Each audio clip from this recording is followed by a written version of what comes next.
Assalamualaikum warahmatullahi wabarakatuh. Halo semuanya, perkenalkan saya Ovita Sari dan teman saya Putri Wulandari. Di sini kami akan menjelaskan materi tentang matematika dan ekonomi bisnis di dua pertemuan, di pertemuan 17 dan 18, yaitu integral tertentu dan juga matriks. Yang pertama, saya akan bahas tentang integral. Integral merupakan kebalikan dari fungsi diferensial untuk menentukan fungsi asal dari fungsi yang sudah mengalami operasi turunan atau derivatif antiderivatif. Kemudian, integral dibagi menjadi dua bagian, yaitu integral tak tentu dan integral tertentu. Penerapan dalam ekonomi, integral tertentu bisa digunakan untuk mencari besarnya keuntungan konsumen atau surplus konsumen dan juga keuntungan produsen atau surplus produsen. Apa itu surplus konsumen? Surplus konsumen adalah suatu keuntungan lebih yang dinikmati oleh konsumen tertentu berdasarkan tingkat harga pasar suatu barang. Pada bagian bawah saya sudah sajikan grafiknya. Berikut rumusnya. C sama dengan integral F dalam kurung Q dikali DQ bin QE dikali PE sama dengan integral P sampai PE F dalam kurung P dikali DP. Contoh soal yang pertama, di sini jika diketahui fungsi permintaan Q sama dengan 60 min 2P yang tingkat harga pasarnya 10, maka hitunglah surplus konsumennya. Masuk dalam penyelesaiannya, diketahui Q sama dengan 60 min 2P, ubah bentuk fungsinya menjadi fungsi P, maka Q sama dengan 60 min 2P dan 2P sama dengan 60 min Q. Kemudian untuk mencari P-nya, P sama dengan 60 dibagi 2, min Q dibagi 2, hasilnya 30 min 0,5 Q. Mencari titik potong dari fungsi Q sama dengan 60 min 2P. Jika P diketahui sama dengan 0, maka Q sama dengan 60 min 2P. 60 min 2 kali 0, hasilnya adalah 60. Kemudian jika Q sama dengan 0, maka Q sama dengan 60 min 2P. Maka 0 sama dengan 60 min 2P, 2P sama dengan 0, P sama dengan 60 dibagi 2P, hasilnya adalah 30. Dan jika P-nya adalah 10, maka masukkan lagi seperti fungsi di atas dan hasilnya adalah 40 untuk QE-nya. Nah, teman-teman juga bisa menghitung surplus konsumen dengan cara satu ini. Rumusnya CE sama dengan integral QE sampai 0 F dalam kurung Q DQ min QE kali PE. Yang selanjutnya adalah surplus produsen. Apa itu surplus produsen? Adalah suatu keuntungan lebih atau surplus yang dinikmati produsen tertentu di atas tingkat harga pasar dari barang yang ditawarkannya. Surplus produsen dapat diukur dengan cara melihat titik potong antara kurva penawaran dengan sumbu harga dari produk tersebut. Kemudian untuk ilustrasi dari surplus produsen, kalian bisa lihat di bawah untuk rumusnya dari PE sama dengan QE kali PE min integral QE sampai 0 F dalam kurung Q dikali DQ. Dalam hal fungsi penawaran bentuk P sama dengan F dalam kurung Q, maka PE sama dengan integral PE sampai P F dikali P dikali DP. Selanjutnya masuk ke contoh soal yang pertama. Di sini ada seorang produsen mempunyai fungsi penawaran P sama dengan 0,5 Q plus 4. Berapa surplus produsennya jika tingkat keseimbangan harga di pasar adalah 12? Serta susunlah ilustrasinya dalam diagram. Penyelesaiannya, ubah bentuk fungsinya menjadi fungsi Q, maka 0,5 Q berpindah posisi ke posisi P sama dengan 4 min P. Q sama dengan 4 per 0,5 plus min P dibagi 0,5. Hasilnya Q sama dengan min 8 plus 2P. Kemudian mencari titik potong dari fungsi P sama dengan 0,5 Q plus 4. Jika Q-nya 0, maka P sama dengan 0,5 Q plus 4. Hasilnya adalah 4. Yang kedua, jika P sama dengan 0, maka di sini hasilnya akan ketemu min 8. Selanjutnya, jika PE-nya adalah 12, maka ketemu hasil dari QE-nya adalah 16. Ya, untuk selanjutnya kita akan membahas pertemuan 18 mengenai matriks. Matriks adalah sekumpulan bilangan yang disusun berdasarkan baris dan kolom, serta ditempatkan di dalam tanda kurung. Tanda kurungnya ini bisa berupa kurung biasa atau kurung siku.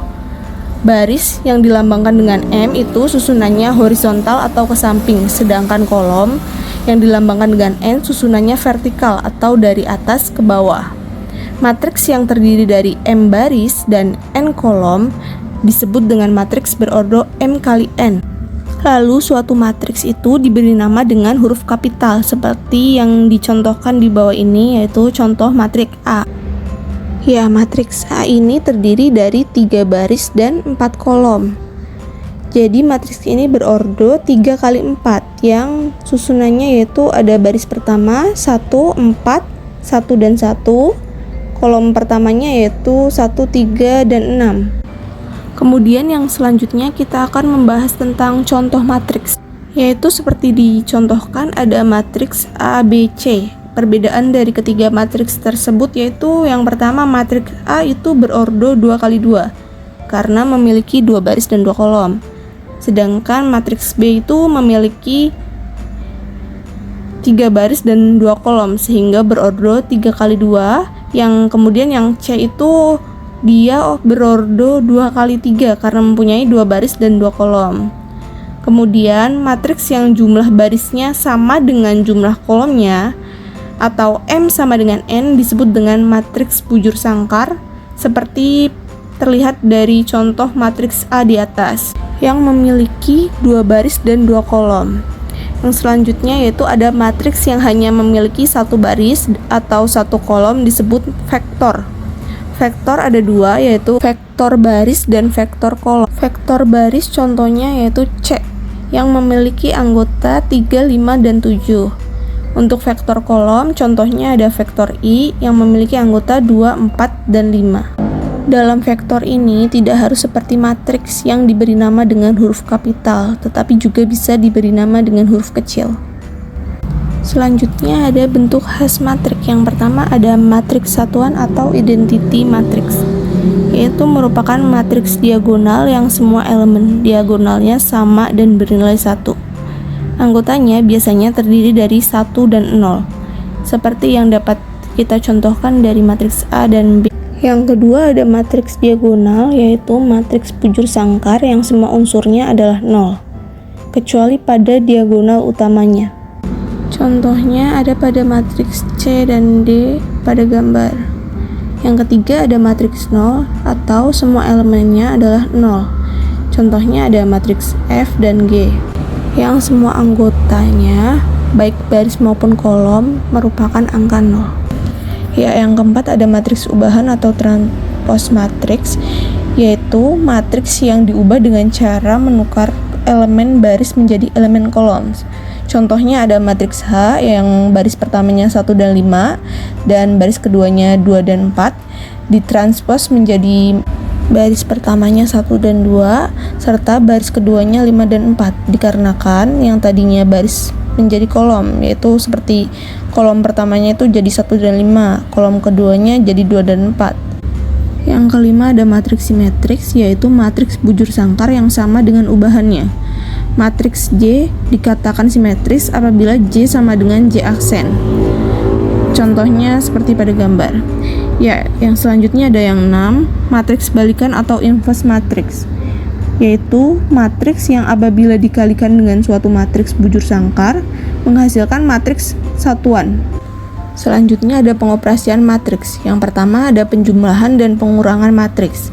Dalam penjumlahan ataupun pengurangan, dua matriks hanya dapat dilakukan apabila keduanya memiliki ordo yang sama. Rumusnya yaitu A ditambah atau dikurang B sama dengan C, di mana CIJ sama dengan AIJ ditambah atau dikurang BIJ. Lalu pada penjumlahan antar matriks berlaku dua kaidah, yaitu kaidah komutatif dan kaidah asosiatif. Nah, untuk contohnya bisa dilihat di gambar ya. Untuk penjumlahan dan pengurangan masing-masing itu ditambah atau dikurangi dengan bilangan pada baris dan kolom yang sama. Selanjutnya ada perkalian matriks dengan bilangan saklar. Matriks dikalikan dengan bilangan saklar berarti mengalikan setiap unsur matriks dengan suatu bilangan. Rumusnya yaitu saklar A sama dengan B, di mana BIJ sama dengan saklar AIJ. Untuk perkalian matriks ini berlaku dua kaidah, yaitu kaidah komutatif dan kaidah distributif. Selanjutnya untuk contohnya, mari kita lihat yang contoh kedua, yaitu ada matriks A dengan berordo 2 kali 3. Ada baris pertamanya 561, baris keduanya 723, dikalikan dengan bilangan saklar 5. Jadi semua elemennya baik baris maupun kolom itu dikalikan dengan 5 ya. Jadi hasilnya yaitu ada baris pertamanya 25, 30 dan 5, baris keduanya ada 35, 10 dan 15. Ya, yang selanjutnya ada perkalian matriks dengan matriks ya guys, yaitu dua buah matriks dapat dikalikan jika memenuhi syarat perkalian matriks, yaitu banyaknya kolom dari matriks A harus sama dengan banyaknya baris dari matriks yang akan dikalikan. Rumusnya yaitu AM kali N dikali BNP sama dengan CMP. Dalam perkalian matriks ini bisa menggunakan dua kaidah. Yang pertama kaidah asosiatif, yang kedua kaidah distributif.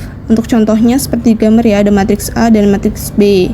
Matriks A itu berordo 2 kali 3, sedangkan matriks B itu berordo 3 kali 2. Hasilnya bisa dilihat ya guys, yaitu matriks AB sama dengan baris pertama dari matriks A dikali dengan kolom pertama dari matriks B. Selanjutnya baris pertama yang matriks A itu dikali dengan kolom keduanya ya, seperti dilihat ya, lalu dijumlahkan per itemnya. Hasilnya jadi matriks AB sama dengan min 2, 7, 6, lalu baris keduanya ada 44 dan 62.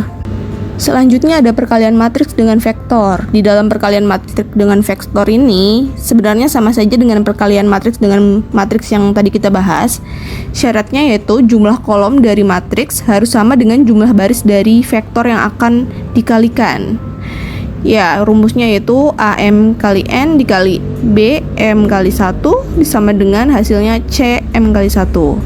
Seperti contoh soal, ada matriks dengan 2 baris dan 3 kolom ya, dan vektornya itu 3 baris dan 1 kolom. Jadinya antara kolom dan baris di vektornya udah sama ya, jadi kita bisa mengalihkannya, yaitu dengan cara mengalihkan tiap bilangan yang ada pada baris pertama matriks dengan kolom, baris yang ada di kolom vektor itu ya, yaitu baris pertama 135 dikalikan dengan 213 masing-masing ya, lalu ditambahkan seperti pada contoh, jadinya 1 kali 2 ditambah 3 kali 1 ditambah 5 kali 3 ya. Lalu yang baris keduanya itu baris kedua dari matriks dikali dengan vektornya, 2 kali 2 ditambah 4 kali 1 ditambah 6 kali 3. Hasilnya yaitu 20 dan 26. Di sini dia menghasilkan matriks dengan ordo 2 kali 1 ya, yaitu 2 baris dan 1 kolom. Selanjutnya ada pengubah matriks atau transpos. Sebelumnya kita juga pernah bahas ya, tapi kita akan bahas lebih lanjut di sini. Mengubah atau transpos matriks berarti mengubah matriks menjadi matriks baru dengan cara saling menukar posisi unsur-unsur baris dan unsur-unsur kolomnya. Transpos dari matriks A dinyatakan dengan A aksen. Rumusnya seperti yang bisa dilihat ya. Ya, kita lanjut ke contohnya. Di sini ada matriks A berordo 2 kali 3 yang memiliki 2 baris dan 3 kolom. Yaitu baris pertamanya 246, baris keduanya 135. Ubahannya yaitu A transpos sama dengan matriks dengan 3 baris dan 2 kolom. Ordonya 3 kali 2 ya. Yaitu baris pertama 2 dan 1, baris kedua 4 dan 3, baris ketiganya 6 dan 5. Itu didapatkan dari mengubah baris pertama dari matriks A yaitu 2, 4, dan 6 menjadi kolom pertama dari transpos matriks A. Untuk contoh yang B juga sama saja ya cara mengubahnya. Selanjutnya kita langsung masuk ke latihan soal ya.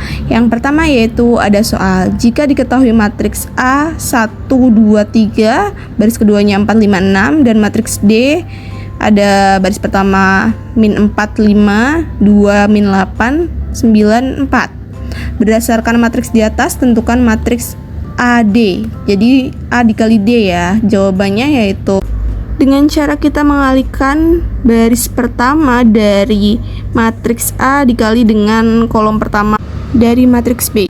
Lalu nanti kita tambahkan ya. Dan ya, jika kita sudah mengalihkan masing-masing baris dan kolom dari setiap matriks A dan D, jadi hasilnya yaitu yang bisa kita lihat sama dengan baris pertamanya 27, 1, baris keduanya 48 dan 4. Jadinya hasilnya matriks AD itu berordo 2x2 ya. Next, selanjutnya ada contoh soal kedua. Tentukan ubahan atau transpos dari matriks dan vektor berikut. Di sini ada 3 soal ya, A, B, C. Yang soal pertama itu ada vektor A dengan 1 baris dan 3 kolom. Anggotanya 3, min 7, dan 9. Untuk ubahannya, aksennya yaitu jadinya baris pertama 3, baris keduanya ada min 7, baris ketiganya ada 9. Jadi di sini yang tadinya dia vektor baris berubah jadi vektor kolom ya. Yang kedua yaitu ada vektor B atau vektor kolom. Anggotanya 3, min 2, dan 9. Di sini B aksennya itu dari yang tadinya vektor kolom menjadi vektor baris, yaitu anggotanya 3, min 2, dan 9. Jadinya dia 1 kali 3 ya, 1 baris dan 3 kolom. Untuk yang C sama ya guys. Jadi di sini bedanya itu dia matriks dengan ordo 2 kali 3. Jadi berubah jadi C aksen itu dengan ordo 3 kali 2 atau 3 baris dan 2 kolom. Ya, yang tadinya dari C itu baris pertama 3, 2, 1 menjadi C aksen itu di kolom pertama ke bawah atau ke bawah, yaitu 3, 2, 1. Lalu yang baris kedua dari C itu jadi kolom kedua di C aksen. Ya, next yang contoh soal ketiga yaitu di sini disajikan 3 matriks A, C, D. Di sini kita disuruh untuk menentukan penjumlahan dari matriks ini, lalu kita cari ubahannya dari penjumlahan tersebut. Ya, pertama-tama yang kita lakukan itu bisa menjumlahkan dulu ya dari ketiga matriks tersebut. Masing-masing dari anggota matriks tersebut itu tinggal kita jumlahkan saja ya. Yang baris pertama jumlahkan dengan baris pertama, baris kedua jumlahkan dengan baris kedua. Ya, seperti yang pertama itu 3 ditambah min 4 ditambah 1, hasilnya ada 0 ya.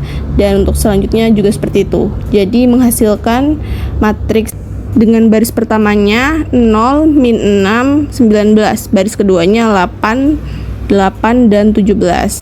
Selanjutnya tinggal kita ubah saja ya, yang dari baris pertama jadi kolom pertama, baris kedua jadi kolom kedua. Hasilnya A plus C plus D aksen sama dengan matriks dengan baris pertama 0 dan 8, baris kedua min 6 dan 8, baris ketiganya 19 dan 17. Baik, sekian dari kelompok kami. Ada kurang lebihnya mohon maaf. Wassalamualaikum warahmatullahi wabarakatuh.